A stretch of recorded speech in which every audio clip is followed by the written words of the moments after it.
Lá na situação 2, ele está falando que tem um objeto que está caindo e esse objeto que está caindo vai sofrer a influência da resistência do ar, vai ter uma força aí de arrasto, que ele está chamando de FA no exercício.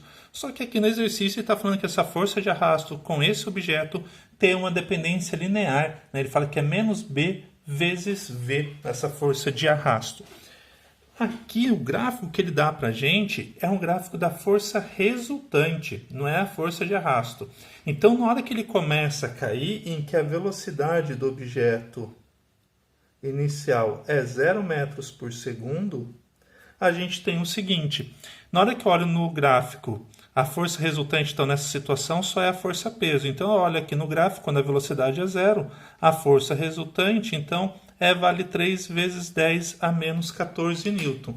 Eu posso concluir nessa situação que a força-peso é 3 vezes 10 elevado a menos 14 newton.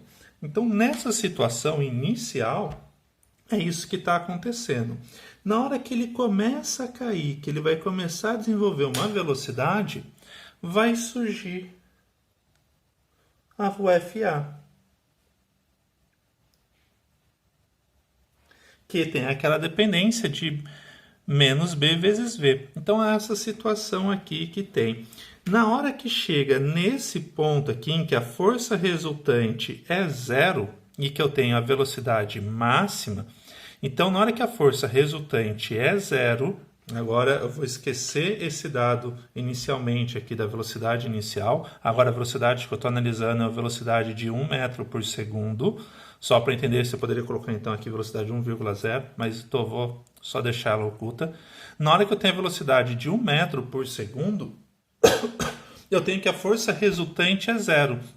Então, nessa situação, eu tenho que a minha força de arrasto aqui vai valer então esse 3 vezes 10 a 14, porque já que é 1, já que a força de atrito é 0, significa que a força resultante é 0, já que a força resultante é 0, é porque peso menos FA tem que ter o peso e o FA vai ter que ter o mesmo valor. Então eu consigo descobrir que nesse momento, quando a velocidade é 1, a força de atrito então vai valer a força de arrasto vale 3 vezes 10 a 14. Então essa é a interpretação aí da nossa questão.